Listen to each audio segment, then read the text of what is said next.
Hello and welcome back to the channel. In this video, we'll talk about Gustave Le Bon's Book 2, The Opinions and Beliefs of Crowds. Here's a sneak peek of what we'll discuss in this video. Preparatory factors of the beliefs of crowds. The origin of the beliefs of crowds is the consequence of a preliminary process of elaboration. Study of the different factors of these beliefs. Race. The predominating influence it exercises. It represents the suggestions of ancestors. Traditions. They are the synthesis of the soul of the race. Social importance of traditions. How, after having been necessary, they become harmful. Crowds are the most obstinate maintainers of traditional ideas. Time. It prepares in succession the establishment of beliefs and then their destruction. It is by the aid of this factor that order may proceed from chaos. Political and social institutions. Erroneous idea of their part. Their influence extremely weak. They are effects, not causes. Nations are incapable of choosing what appear to them the best institutions. Institutions are labels which shelter the most dissimilar things under the same title. How institutions may come to be created. Certain institutions theoretically bad, such as centralization, obligatory for certain nations. Institutions and education. Falsity of prevalent ideas as to the influence of instruction on crowds, statistical indications, demoralizing effect of Latin system of education, part instruction might play, examples furnished by various peoples. Let's begin. Remote factors of the opinions and beliefs of crowds. Having studied the mental constitution of crowds and become acquainted with their modes of feeling, thinking, and reasoning, we shall now proceed to examine how their opinions and beliefs arise and become established. The factors which determine these opinions and beliefs are of two kinds: remote factors and immediate factors. The remote factors are those which render crowds capable of adopting certain convictions and absolutely refractory to the acceptance of others. These factors prepare the ground in which are suddenly seen to germinate certain new ideas, whose force and consequences are a cause of astonishment, though they are only spontaneous in appearance. The outburst and putting in practice of certain ideas among crowds present at times a startling suddenness. This is only a superficial effect, behind which must be sought a preliminary and preparatory action of long duration. The immediate factors are those which, coming on the top of this long, preparatory working, in whose absence they would remain without effect, serve as the source of active persuasion on crowds. That is, they are the factors which cause the idea to take shape and set it loose with all its consequences. The resolutions by which collectivities are suddenly carried away arise out of these immediate factors. It is due to them that a riot breaks out or a strike is decided upon, and to them that enormous majorities invest one man with power to overthrow a government. The successive action of these two kinds of factors is to be traced in all great historical events. The French Revolution, to cite but one of the most striking of such events, had among its remote factors the writings of the philosophers, the exactions of the nobility, and the progress of scientific thought. The mind of the masses thus prepared was then easily roused by such immediate factors as the speeches of orators and the resistance of the court party to insignificant reforms. Among the remote factors there are some of a general nature, which are found to underlie all the beliefs and opinions of crowds. They are race, traditions, time, institutions, and education. We now proceed to study the influence of these different factors. 1. Race. This factor, race, must be placed in the first rank, for in itself it far surpasses in importance all the others. We have sufficiently studied it in another work. It is therefore needless to deal with it again. We showed in a previous volume what an historical race is and how, its character once formed, it possesses, as the result of the laws of heredity, such power that its beliefs, institutions, and arts, in a word, all the elements of its civilization, are merely the outward expression of its genius. We showed that the power of the race is such that no element can pass from one people to another without undergoing the most profound transformations. Environment, circumstances, and events represent the social suggestions of the moment. They may have a considerable influence, but this influence is always momentary if it be contrary to the suggestions of the race. That is, to those which are inherited by a nation from the entire series of its ancestors. We shall have occasion in several of the chapters of this work to touch again upon racial influence, and to show that this influence is so great that it dominates the characteristics peculiar to the genius of crowds. It follows from this fact that the crowds of different countries offer very considerable differences of beliefs and conduct, and are not to be influenced in the same manner. 2. Traditions. Traditions represent the ideas, the needs, and the sentiments of the past. They are the synthesis of the race and weigh upon us with immense force. The biological sciences have been transformed since embryology has shown the immense influence of the past on the evolution of living beings. And the historical sciences will not undergo a less change when this conception has become more widespread. As yet, it is not sufficiently general, and many statesmen are still no further advanced than the theorists of the last century, who believed that a society could break off with its past and be entirely recast on lines suggested solely by the light of reason. A people is an organism created by the past, and, like every other organism, it can only be modified by slow hereditary accumulations. It is tradition that guides men, and more especially so when they are in a crowd. The changes they can effect in their traditions with any ease merely bear, as I have often repeated, upon names and outward forms. This circumstance is not to be regretted. Neither a national genius nor civilization would be possible without traditions. In consequence, man's two great concerns since he has existed have been to create a network of traditions which he afterwards endeavors to destroy when their beneficial effects have worn themselves out. Civilization is impossible without traditions, and progress impossible without the destruction of those traditions. The difficulty, and it is an immense difficulty, is to find a proper equilibrium between stability and variability. Should a people allow its customs to become too firmly rooted, it can no longer change and becomes, like China, incapable of improvement. Violent revolutions are in this case of no avail, for what happens is that either the broken fragments of the chain are pieced together again, and the past resumes its empire without change, or the fragments remain apart and decadence soon succeeds anarchy.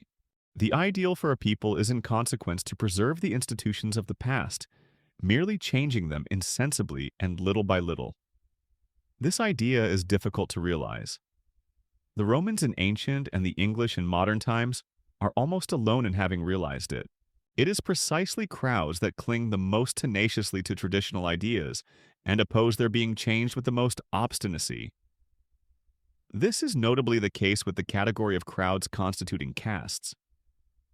I have already insisted upon the conservative spirit of crowds and shown that the most violent rebellions merely end in a changing of words and terms.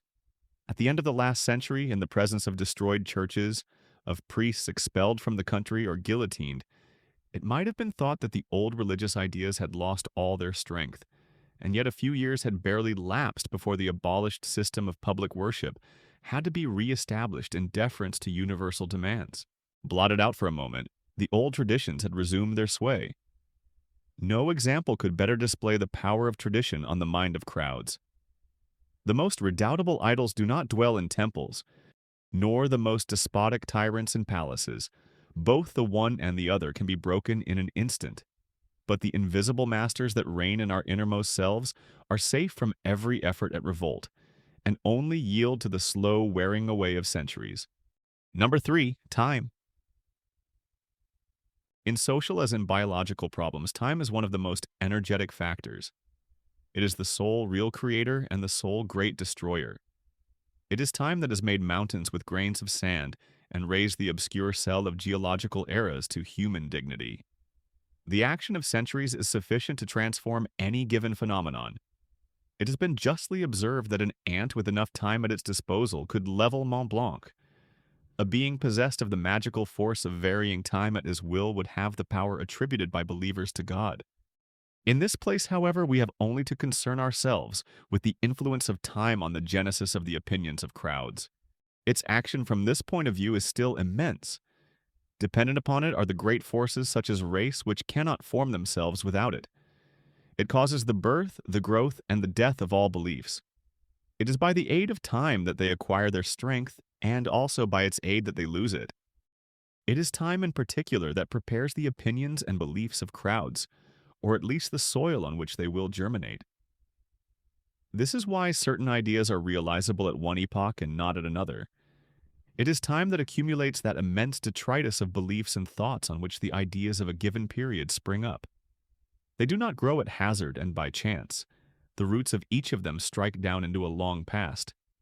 When they blossom, it is time that has prepared their blooming, and to arrive at a notion of their genesis, it is always back in the past that it is necessary to search.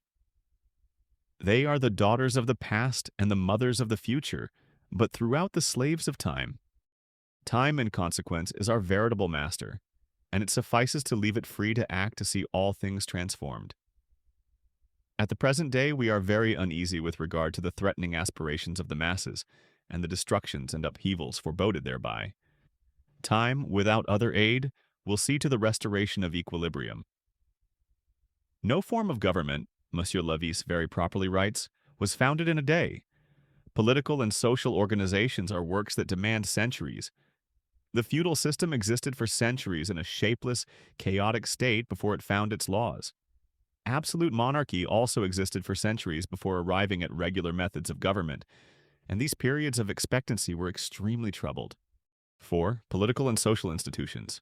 The idea that institutions can remedy the defects of societies, that national progress is the consequence of the improvement of institutions and governments, and that social changes can be effected by decrees. This idea, I say, is still generally accepted. It was the starting point of the French Revolution, and the social theories of the present day are based upon it. The most continuous experience has been unsuccessful in shaking this grave delusion. Philosophers and historians have endeavored in vain to prove its absurdity, but yet they have had no difficulty in demonstrating that institutions are the outcome of ideas, sentiments, and customs, and that ideas, sentiments, and customs are not to be recast by recasting legislative codes. A nation does not choose its institutions at will any more than it chooses the color of its hair or its eyes. Institutions and governments are the product of the race. They are not the creators of an epoch, but are created by it.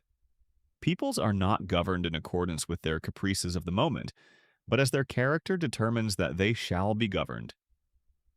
Centuries are required to form a political system, and centuries needed to change it.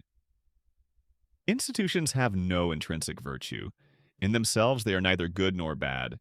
Those which are good at a given moment for a given people may be harmful in the extreme for another nation. Moreover, it is in no way in the power of a people to really change its institutions. Undoubtedly, at the cost of violent revolutions, it can change their name, but in their essence, they remain unmodified. The names are mere feudal labels with which an historian who goes to the bottom of things need scarcely concern himself. It is in this way, for instance, that England, the most democratic country in the world, lives nevertheless under a monarchical regime, whereas the countries in which the most oppressive despotism is rampant are the Spanish-American republics, in spite of their republican constitutions. The destinies of peoples are determined by their character and not by their government. I have endeavored to establish this view in my previous volume by setting forth categorical examples. To lose time in the manufacture of cut-and-dried constitutions is, in consequence, a puerile task, the useless labor of an ignorant rhetorician. Necessity and time undertake the charge of elaborating constitutions when we are wise enough to allow these two factors to act. This is the plan the Anglo-Saxons have adopted, as their great historian Macaulay teaches us in a passage that the politicians of all Latin countries ought to learn by heart. After having shown all the good that can be accomplished by laws which appear from the point of view of pure reason, a chaos of absurdities and contradictions, he compares the scores of constitutions that have been engulfed in the convulsions of the Latin peoples with that of England, and points out that the latter has only been very slowly changed part by part, under the influence of immediate necessities and never of speculative reasoning. Here it is. To think nothing of symmetry and much of convenience. Never to remove an anomaly merely because it is an anomaly. Never to innovate except when some grievance is felt. Never to innovate except so far as to get rid of the grievance. never to lay down any proposition of wider extent than the particular case for which it is necessary to provide. These are the rules which have, from the age of John to the age of Victoria, generally guided the deliberations of our 250 parliaments. It would be necessary to take one by one the laws and institutions of each people to show to what extent they are the expression of the needs of each race and are incapable, for that reason, of being violently transformed. It is possible, for instance, to indulge in philosophical dissertations on the advantages and disadvantages of centralization. But when we see a people composed of very different races devote 1,000 years of efforts to attaining to this centralization, when we observe that a great revolution, having for object the destruction of all the institutions of the past, has been forced to respect this centralization and has even strengthened it, under these circumstances, we should admit that it is the outcome of imperious needs, that it is a condition of the existence of the nation in question, and we should pity the poor mental range of politicians who talk of destroying it.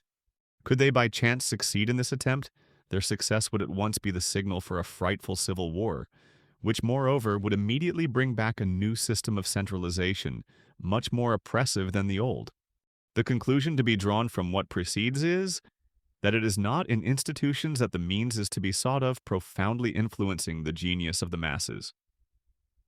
When we see certain countries, such as the United States, reach a high degree of prosperity under democratic institutions, while others, such as the Spanish-American republics, are found existing in a pitiable state of anarchy under absolutely similar institutions, we should admit that these institutions are as foreign to the greatness of the one as to the decadence of the others. Peoples are governed by their character, and all institutions which are not intimately modeled on that character merely represent a borrowed garment, a transitory disguise. No doubt sanguinary wars and violent revolutions have been undertaken and will continue to be undertaken to impose institutions to which is attributed, as to the relics of saints, the supernatural power of creating welfare. It may be said then, in one sense, that institutions react on the mind of the crowd inasmuch as they engender such upheavals. But, in reality, it is not the institutions that react in this manner, since we know that, whether triumphant or vanquished, they possess in themselves no virtue. It is illusions and words that have influenced the mind of the crowd, and especially words which are as powerful as they are chimerical, and whose astonishing sway we shall shortly demonstrate. 5. Instruction and education. Foremost among the dominant ideas of the present epoch is to be found the notion that instruction is capable of considerably changing men, and has for its unfailing consequence to improve them and even to make them equal. By the mere fact of its being constantly repeated, this assertion has ended by becoming one of the most steadfast democratic dogmas. It would be as difficult now to attack it as it would have been formerly to have attacked the dogmas of the Church. On this point, however, as on many others, democratic ideas are in profound disagreement with the results of psychology and experience. Many eminent philosophers, among them Herbert Spencer, have had no difficulty in showing that instruction neither renders a man more moral nor happier, that it changes neither his instincts nor his hereditary passions, and that at times, for this to happen, it need only be badly directed. It is much more pernicious than useful. Statisticians have brought confirmation of these views by telling us that criminality increases with the generalization of instruction, or at any rate of a certain kind of instruction, and that the worst enemies of society, the anarchists, are recruited among the prize winners of schools. While in a recent work a distinguished magistrate, Monsieur Adolphe Guillot, made the observation that at present 3,000 educated criminals are met with for every 1,000 illiterate delinquents, and that in 50 years the criminal percentage of the population has passed from 297 to 552 for every 100,000 inhabitants, an increase of 133%. He has also noted in common with his colleagues that criminality is particularly on the increase among young persons, for whom, as is known, gratuitous and obligatory schooling has, in France, replaced apprenticeship. Assuredly, and nobody ever has maintained this proposition, it is not that well-directed instruction may not give very useful practical results, if not in the sense of raising the standard of morality, at least in that of developing professional capacity. Unfortunately, the Latin peoples, especially in the last 25 years, have based their systems of instruction on very erroneous principles. And in spite of the observations of the most eminent minds, such as Breal, Fustel de Coulanges, Taine, and many others, they persist in their lamentable mistakes. I have myself shown in a work published some time ago that the French system of education transforms the majority of those who have undergone it into enemies of society and recruits numerous disciples for the worst forms of socialism. The primary danger of this system of education, very properly qualified as Latin, consists in the fact that it is based on the fundamental psychological error that the intelligence is developed by the learning by heart of textbooks. Adopting this view, the endeavor has been made to enforce a knowledge of as many handbooks as possible. From the primary school till he leaves the university, a young man does nothing but acquire books by heart without his judgment or personal initiative being ever called into play. Education consists for him in reciting by heart and obeying. Learning lessons, knowing by heart a grammar or a compendium, repeating well and imitating well, that, writes a former minister of public instruction, Monsieur Jules Simon, is a ludicrous form of education, whose every effort is an act of faith, tacitly admitting the infallibility of the master, and whose only results are a belittling of ourselves and a rendering of us impotent. Were this education merely useless, one might confine oneself to expressing compassion for the unhappy children who, instead of making needful studies at the primary school, are instructed in the genealogy of the sons of Clotaire, the conflicts between Neustria and Austrasia, or zoological classifications. But the system presents a far more serious danger. It gives those who have been submitted to it a violent dislike to the state of life in which they were born, and an intense desire to escape from it. The working man no longer wishes to remain a working man, or the peasant to continue a peasant, while the most humble members of the middle classes admit of no possible career for their sons except that of state-paid functionaries. Instead of preparing men for life, French schools solely prepare them to occupy public functions, in which success can be attained without any necessity for self-direction or the exhibition of the least glimmer of personal initiative. At the bottom of the social ladder, the system creates an army of proletarians, discontented with their lot and always ready to revolt, while at the summit it brings into being a frivolous bourgeoisie, at once skeptical and credulous, having a superstitious confidence in the state, whom it regards as a sort of providence, but without forgetting to display towards it a ceaseless hostility, always laying its own faults to the door of the government, and incapable of the least enterprise without the intervention of the authorities.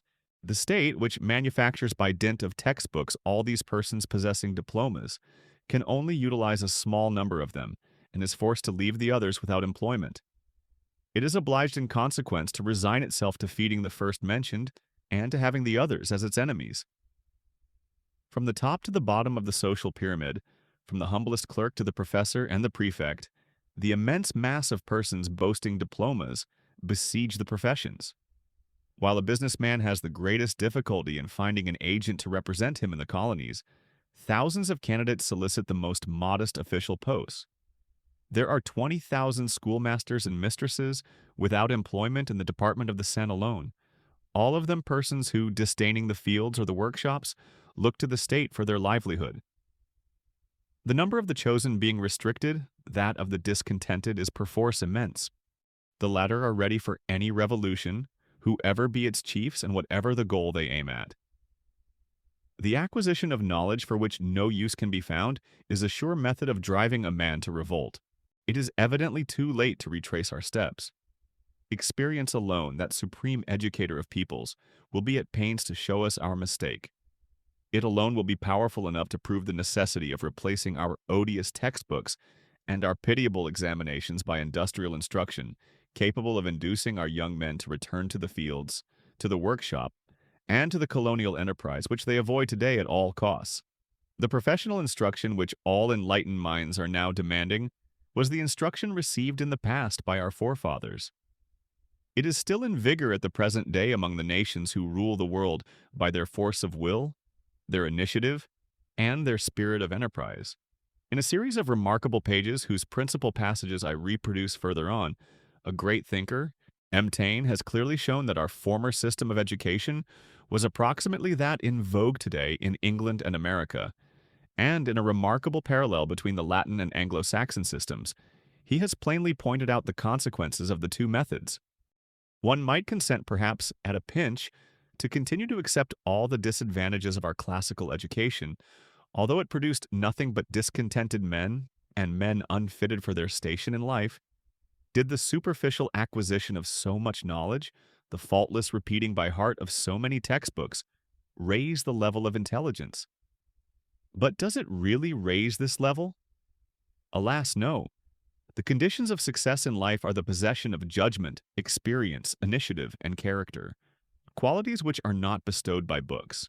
Books are dictionaries which it is useful to consult, but of which it is perfectly useless to have lengthy portions in one's head. How is it possible for professional instruction to develop the intelligence in a measure quite beyond the reach of the classical instruction? This has been well shown by M. Taine. Ideas, he says, are only formed in their natural and normal surroundings.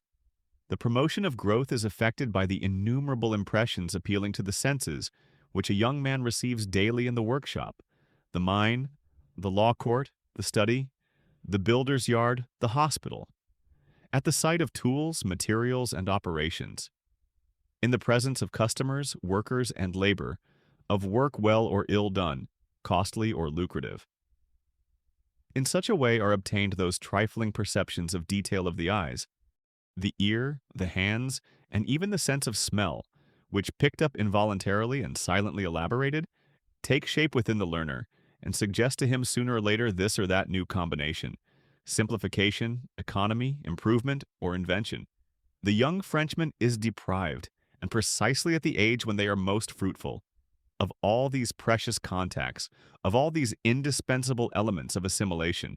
For 7 or 8 years on end, he is shut up in a school and is cut off from that direct personal experience, which would give him a keen and exact notion of men and things and of the various ways of handling them. At least 9 out of 10 have wasted their time and pains during several years of their life, telling, important, even decisive years. Among such are to be counted, first of all, the half or two-thirds of those who present themselves for examination.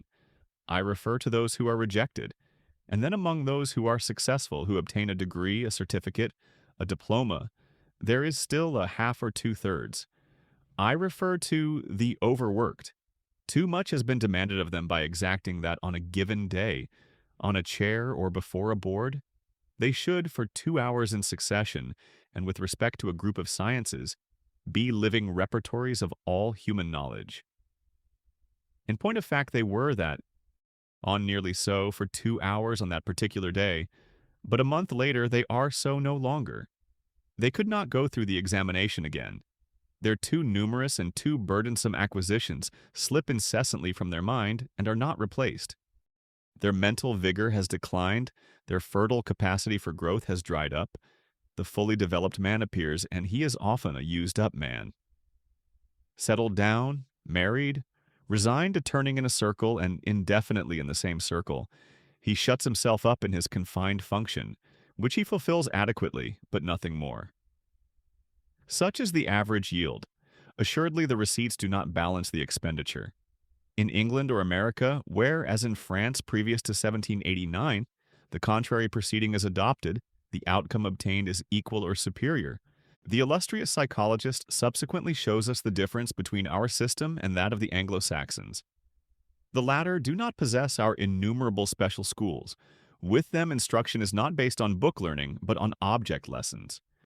The engineer, for example, is trained in a workshop and never at a school, a method which allows of each individual reaching the level his intelligence permits of. He becomes a workman or a foreman if he can get no further, an engineer if his aptitudes take him as far.